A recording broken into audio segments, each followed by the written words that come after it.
महाराष्ट्र की करते हैं। महाराष्ट्र में जालना से उठी मराठा आरक्षण की आग की लपटें ठंडी होने का नाम नहीं ले रही हैं।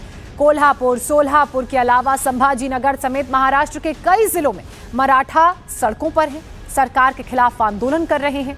सवाल ये कि क्या मराठा आंदोलन को सियासी हवा दी जा रही है और ये हवा देने का काम विपक्ष कर रहा है? क्यों महाराष्ट्र में शहर शहर फैल रही है आरक्षण की आग?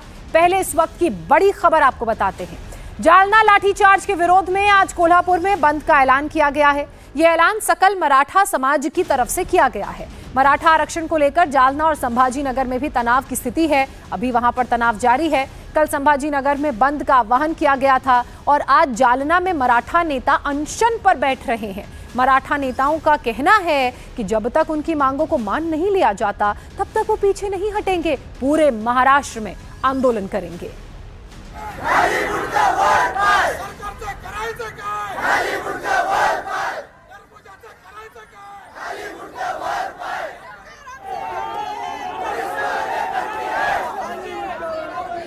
तो मराठा आरक्षण पर किस तरह से सड़कों पर बवाल हो रहा है, तनाव की स्थिति है। जालना में तनाव जारी है, बंद का आह्वान किया गया है। संभाजीनगर में भी हालात कुछ ऐसे ही है, यहाँ पर भी टेंशन हाई है। इसके अलावा कोल्हापुर में आज बंद का आह्वान किया गया है और जो मराठा हैं वो सड़कों पर उतर आए हैं, सरकार के खिलाफ नारेबाजी कर रहे हैं, आरक्षण की मांग कर रहे हैं और साथ ही डेप्यूटी सीएम देवेंद्र फडणवीस के इस्तीफे की मांग पर भी अड़े हुए हैं।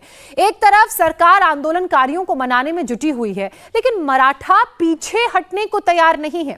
उनकी 3 प्रमुख मांगे हैं। पहली मांग, डेप्यूटी सीएम और महाराष्ट्र के गृह मंत्री देवेंद्र फडणवीस अपने पद से इस्तीफा दें।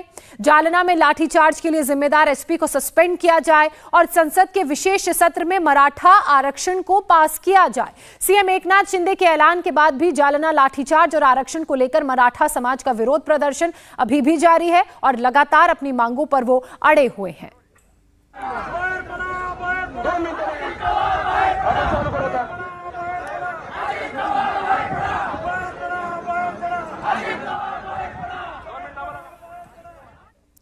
इसी बीच आंदोलन का नेतृत्व कर रहे मराठा नेता मनोज जारंगे पाटिल ने सरकार को अल्टीमेटम दे दिया है। मनोज जारंगे पाटिल ने कहा, सरकार आरक्षण को लेकर अध्यादेश लाए। अगर सरकार अध्यादेश नहीं लाती है तो फिर वो आज से पानी पीना बंद कर देंगे।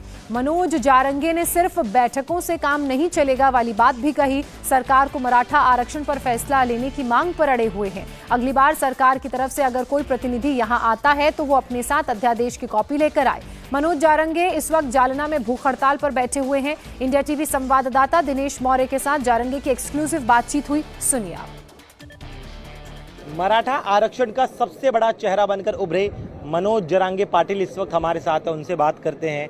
आज आपके अनशन का 8वां दिन है, बात बनती हुई दिखाई नहीं दे रही है। सरकार अब भी कह रही है कि आश्वासन वो दे रहे हैं, भरोसा रखिए। क्या आपको भरोसा है? भरोसा रखा है ना, 40 साल से भरोसा रखते हैं। जो विपक्ष में होते हैं वो बोलते हैं हम आरक्षण देंगे सत्ता में आने के बाद। वो सत्ता में आए कि पहले सत्ता वाले विपक्ष हो जाते हैं, वो बोलते हैं हम सत्ता में आने के बाद हम रिजर्वेशन देंगे। 50 साल से सुन रहे हैं। लेकिन ये कल आप लोग की लगातार जिस तरह से आप अनशन कर रहे हैं, सरकार की एक बैठक हुई, बैठक के बाद कह रहे कि सबसे ज़्यादा काम जो है मराठाओं के लिए उन्होंने किया, थोड़ा सा इंतज़ार आपको करना चाहिए। इंतज़ार नहीं कर सकते भाई, हमारे बच्चे सुसाइड कर रहे हैं रिजर्वेशन के लिए। 1% से पीछे हट गए तो शिक्षा में हम रुकेंगे नहीं। क्यों रुकेंगे? हमारे बच्चे मर रहे हैं, क्यों रुकेंगे हम? वो कोई मक्तेदारी नहीं है किसी की, वो सरकार ने दिए वाली सुविधा है, हम क्यों नहीं ले सकते? गरीबों को दिए वाली सुविधा है, हम गरीब नहीं है क्या? हम खेती करने वाले लोग नहीं है क्या? देते हैं किसको फिर तुम्हें? श्रीमंत को? ये नहीं चलेगा, रिजर्वेशन चाहिए और हम लेके रहेंगे। देखिए, उनकी तरफ से कहा जा रहा है कि पिछली सरकार को भी पता था कि अब ये फौरन, चूंकि सुप्रीम कोर्ट ने खारिज कर दिया तो ये फौरन तो होने वाला है नहीं, आरक्षण मिलेगा नहीं है, फिर भी जो है आप जो है अनशन कर रहे हैं। ऐसे में इंतज़ार के अलावा फिलहाल जो है कोई और ऑप्शन नहीं है। भाई हम सुप्रीम कोर्ट के आरक्षण की बात ही नहीं कर रहे, सरकार भी समझ नहीं रही है। हम बोलते हैं हम 50% जो रिजर्वेशन ओबीसी का है उनमें हम है, वो दे दो, वो सुप्रीम कोर्ट में नहीं है। तो देखिए आपने धमकी भी दी है कि आप पानी पीना भी बंद कर देंगे आज से अगर सरकार के प्रतिनिधि जीआर लेकर नहीं आए। क्या आप कायम है इस बात पर? 5 दिन तो उनका सम्मान रख के मैंने पानी पी लिया। अब 2 दिन उनके दिए वाले पूरे हो गए, हो गया शाम तक। हम शाम तक राह देखेंगे, फिर पानी का त्याग कर देंगे। आप ही कह रहे पानी का त्याग कर देंगे, लेकिन ऐसी लड़ाई कितने दिनों और चलेगी? क्योंकि फिलहाल रास्ता तो निकलता हुआ नजर नहीं आ रहा है। वो कितना दिन चलेगा हम कह नहीं सकते, लेकिन हम आरक्षण लेके रहेंगे। इंडिया टीवी हर वक्त हर जगह डाउनलोड करने के लिए सर्च करें India TV news Google play store या ऐप स्टोर पर।